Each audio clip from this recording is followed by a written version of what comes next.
Did you just say you're gonna get to the market before ETH 2.0? Yeah, I believe so. You think? Basically done. I mean, what's left? Like, everything works, right? Bridge works, PulseX exchange works, consensus network works, and has worked for months.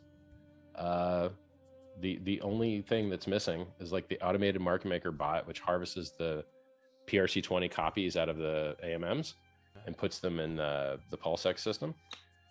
That's halfway, so it supports all the V2 Uniswaps. I'd like it to be able to support Uniswap v3 and maybe Bancor, Balancer, 0x if possible.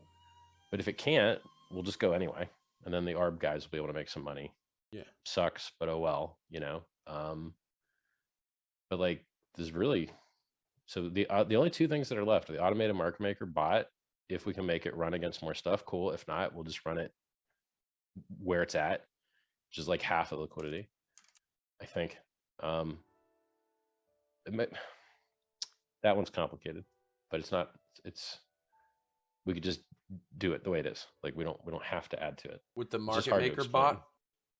Yeah, because what happens is the first transaction on the network is that the automated market price fixture bot goes and buys up the prices of all the PRC20s, removing them from those liquidity providers and giving them a small amount of PLS in return.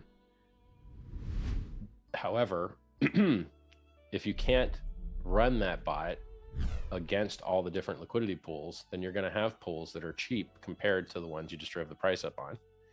Then someone's going to be able to arb those differences and basically make free money.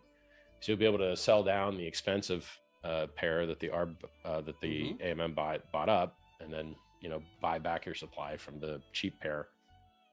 So I would prefer it to run across as much of the liquidity as I can, but I don't want to delay getting to market for it.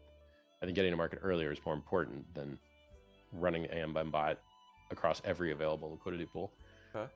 And so in the end, what you end up with is the AMM bot has a ton of PRC20s it's harvested from all of the existing AMM systems. I mean, some of them are not exactly. I guess they're all kind of AMMs. I mean, 0x isn't really an AMM. It's just a place where you can store liquidity. All right. That one's a little bit harder because it's off chain. So I don't think the devs have even tried to test against it. And I'm not even sure how much liquidity is there. Like I'm talking about it, but there might not be. There may only be like 1% of total liquidity in that system. Might not even be worth talking about. All right.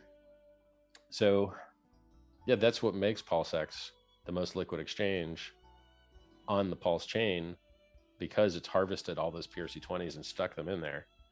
And it's kind of neat for PLSX holders because they make money on fees and people want to trade in the most liquid exchange. So I think it's going to be really cool. Okay. So that's there's really the sacrifice balances and the AMM bot, it's all that's left. Everything else is done.